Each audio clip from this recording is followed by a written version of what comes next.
Assalamualaikum warahmatullahi wabarakatuh. Nama saya Tasya Raudatul Jannah, NIM 031 dari kelas Fisioterapi A 2019. Jadi di sini saya akan menjelaskan tentang fikih bencana.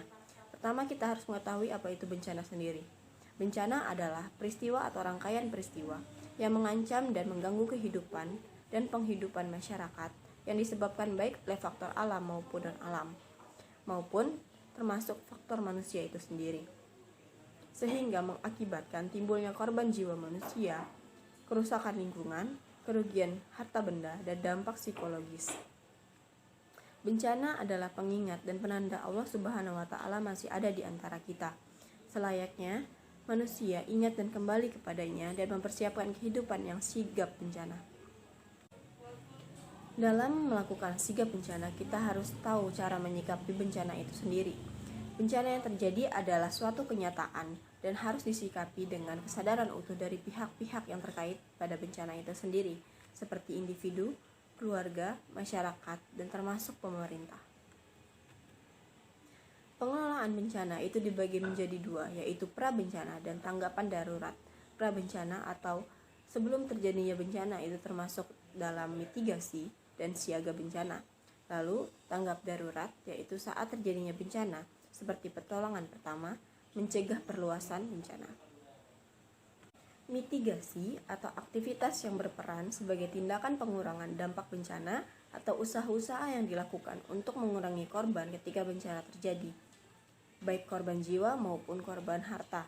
Dalam melakukan tindakan mitigasi bencana, langkah awal yang kita harus lakukan ialah melakukan kajian resiko bencana terhadap daerah tersebut. Dalam menghitung resiko bencana sebuah daerah, kita harus mengetahui resiko itu sendiri. Resiko adalah potensi kerugian yang ditimbulkan akibat bencana pada suatu wilayah dan kurun waktu tertentu yang dapat berupa kematian, luka, sakit, jiwa terancam, hilangnya rasa aman, pengungsi, kerusakan atau kehilangan harta, dan gangguan kegiatan masyarakat. Akibat kombinasi dari itu merupakan resiko yang terjadi saat bencana. Lalu, resiko itu termasuk dalam ancaman, kerentanan, serta kapasitas. Ancaman sendiri itu dapat berupa erupsi, gunung berapi, puting beliung, banjir, kekeringan.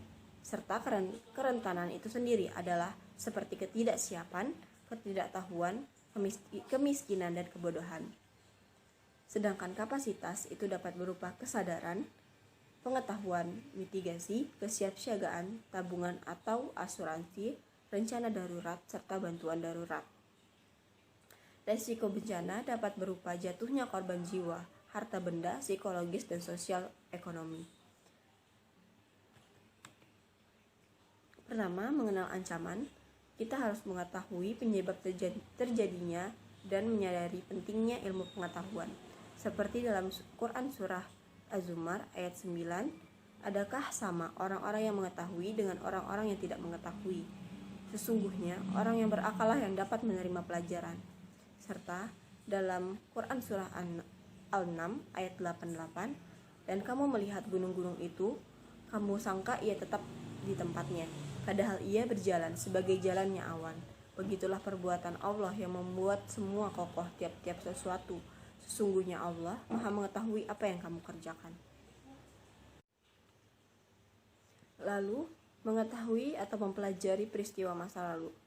Seperti dalam Quran Surah Al-Ghafir ayat 21, dan apakah mereka tidak mengadakan perjalanan di muka bumi, lalu memperhatikan betapa kesudahan orang-orang yang sebelum mereka.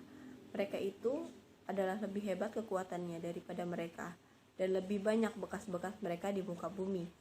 Maka Allah mengazab mereka disebabkan dosa-dosa mereka, dan mereka tidak mempunyai seorang pelindung dari azab Allah.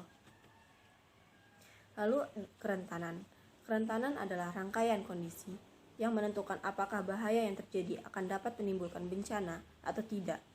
Jenis-jenis kerentanan itu seperti kerentanan fisik, seperti bangunan, infrastruktur, dan konstruksi yang lemah.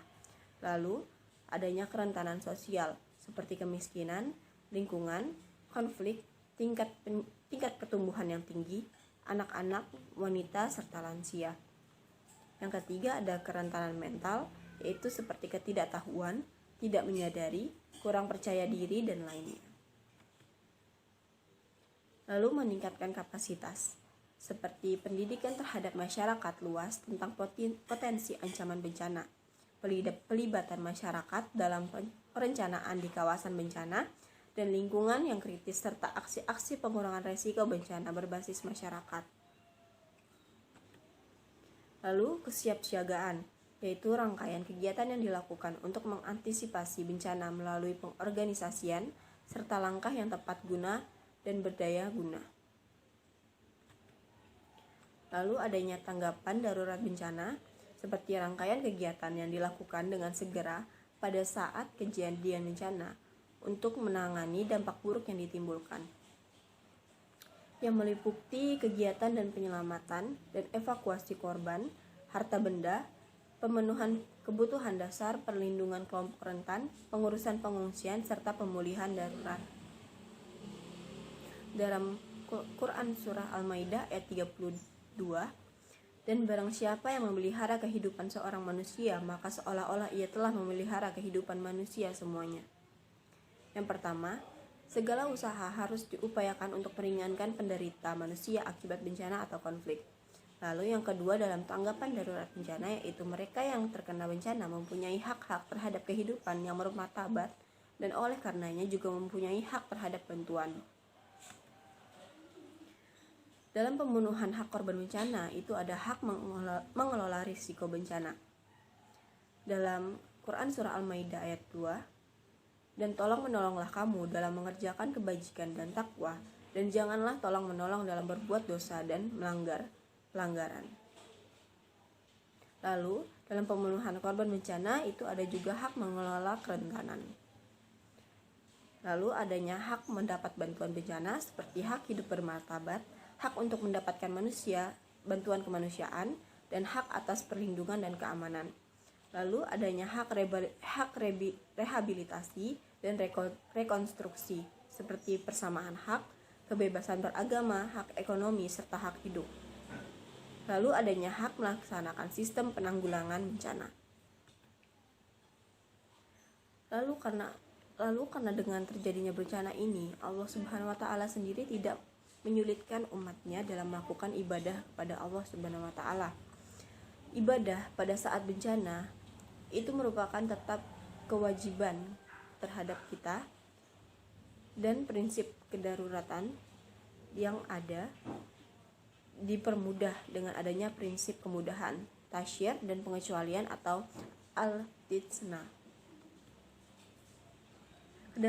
Kedaruratan atau kemudahan yang diberikan Allah Subhanahu wa Ta'ala kepada kita saat terjadinya bencana sendiri itu seperti bersuci dengan tayamum, lalu sholat dengan pakaian yang terkena najis, sholat dengan aurat tidak tertutup sempurna, teknis sholat dalam suasana bencana, sholat pada saat evakuasi, batasan jamak pada saat bencana, tidak memaksakan diri puasa pada saat pengungsian, rukti jenazah korban bencana, sholat gaib jenazah yang hilang, dana zakat untuk korban bencana. Sekian jelasan dari saya, semoga bermanfaat bagi semuanya. Maaf jika ada kesalahan kata atau penyampaian yang saya berikan. Wassalamualaikum warahmatullahi wabarakatuh.